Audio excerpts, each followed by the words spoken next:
Tinimbang ngunit kulang ang ilan sa mga bigas na ipinamahagi sa ilalim ng programang Bawat Bayan Makikinabang o BBM ng Administrasyong Marcos. 10 kilo ang nakatatak sa balot ng mga bigas pero nang magtimbang ang ilan na bigyan sa Mandaluyong City, lumabas na 8 kilo lamang ang ilan. Giit ng palasyo, pina-blacklist na ng Mandaluyong City Hall ang supplier. Nakatutok si Marisol Abduraman. Kumalat na sa social media nitong weekend ang mga bigas na naunang pinamahagi sa Mandaluyong sa ilalim ng programang Bawat Bayan Makikinabang o BBM. 10 kilo dapat ang bigas, pero nang timbangin, 8 kilo lang.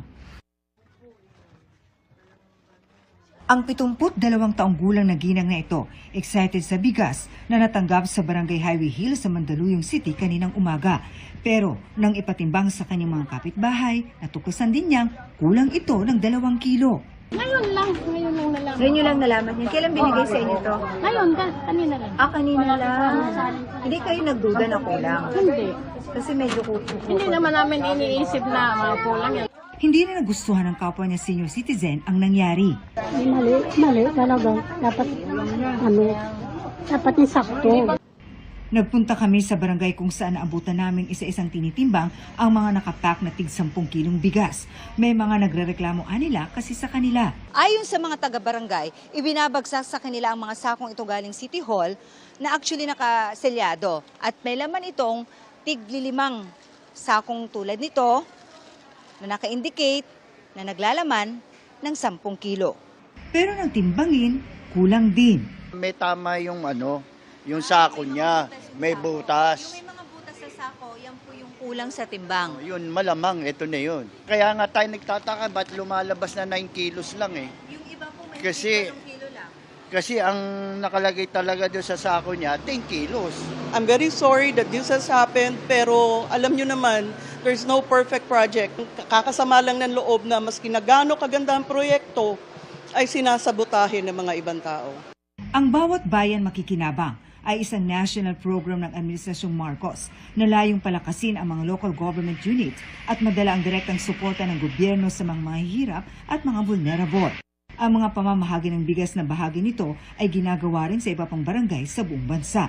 Katunayan, mismong si First Lady Liza Araneta Marcos ang namahagi ng bigas sa isang barangay sa Mandaluyong din. Kaya nagsalita na ang palasyo sa issue.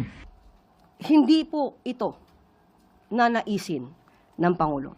Kung ano ang dapat na ibigay sa taong bayan, dapat ibigay.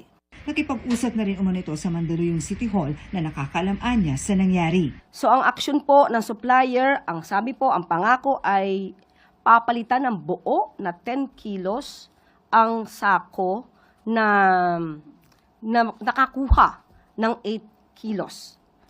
Bibigyan ng additional na 10 kilos na bigas.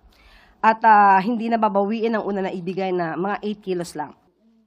Sabi naman ng City Hall na namamahala sa pagkuha ng di pinangalan ng supplier, lumabas sa kanilang investigasyon na hindi lalampas sa 50 sa 29,500 na sako ng bigas ang nabawasan. Ang sinisisi umano ng supplier ng bigas ay ang kanilang driver at pahinante. Umamin yung isa sa driver o yung pahinante. Talagang tinanggal niya na yung driver at yung sa pahinante, and then sabi niya sa akin, whatever problem daw, ipasa ko sa kanya. Kumbaga, papalitan niya or magdadagdag siya.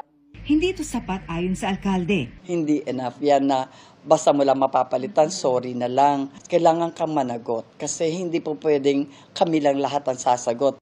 Blacklisted na ngayon ang nasabing supplier sa City Hall na hindi namin makuhanan pa ng panig dahil hindi pinangalanan ng City Hall. Ang LGU po ay nagdesisyon na i-blacklist ang supplier at may isinasagawa na rin po silang pag-iimbestiga patungkol po dito.